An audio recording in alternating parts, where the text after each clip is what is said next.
You've probably heard the saying, the customer is always right. I've heard it my entire sales career, and I was curious about when that phrase originated. After doing some digging, I learned it was coined in 1909 by Henry Selfridge, a retail innovator and the founder of Selfridge's department store in London. His idea was that as long as you give the customer what they want, no matter what that is, you'll continue to earn their business. Well, now that we're 117 years removed from Mr. Selfridge's original message, it's time to rethink the idea that the customer is always right. And look at ways to salvage your sale when you know your customer is dead wrong. We'll get into it today on Don't Just Sell. Most sales podcasts give you more tactics. This one proves you don't need them. I'm Rebecca Kilday, and this is Don't Just Sell, the podcast where your sales career gets easier when you quit selling like you've been trained and start selling like yourself.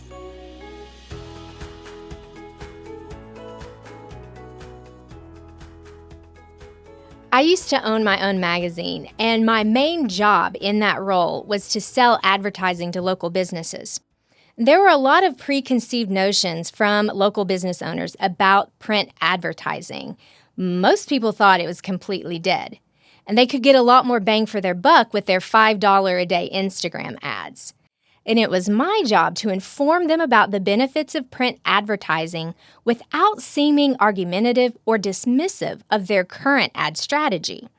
It was a tough balance to strike, and it took me some time to figure out the most effective approach. But when I did, I was able to become the fastest growing magazine in my franchise. Part of that success was born from being able to identify who was truly going to benefit from advertising in the magazine and who was not.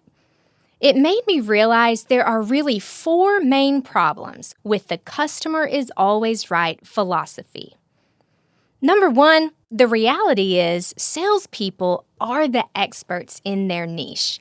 Very rarely will you come across a prospect that knows as much about your product or service as you do. That's why they need you to fill in their knowledge gaps. Number 2, your customers are reflections of your brand and your product. If someone is taking advantage of you and your offer, it will get back to your other customers, and it'll become an even bigger problem for you to handle. Number 3, the customer is always right reinforces a people-pleasing mentality.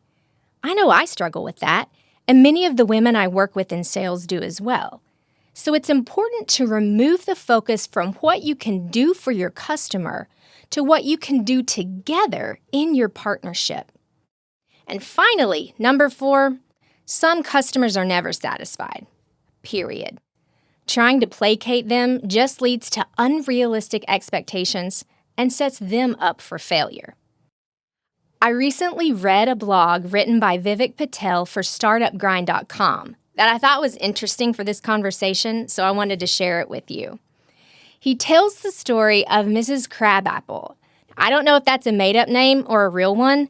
Either way, it's hilarious for this story. She was a frequent passenger for Southwest. After every flight, she would send her laundry list of complaints to the company's customer service department. She was disappointed in everything from the boarding procedure to the quality of snacks she received in flight, and she was even starting to get combative with the flight attendants.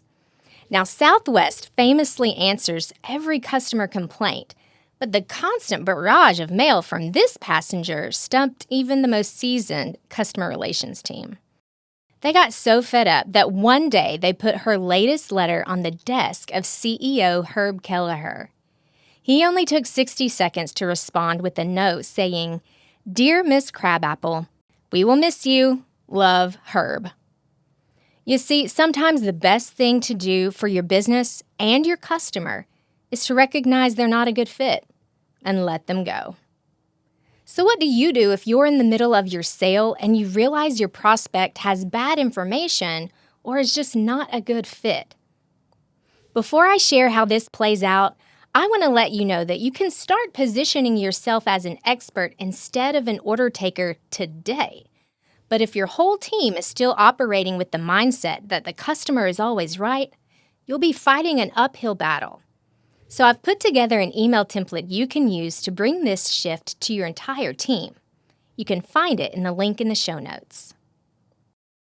If your prospect has incorrect information, that's an opportunity to bring real value and step in as the expert you are.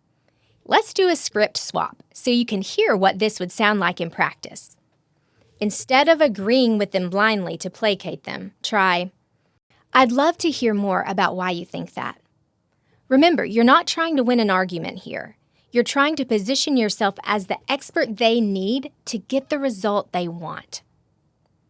Or maybe your prospect is hostile, dismissive, or worse, you discover they do business in a way that's inconsistent with your company's values.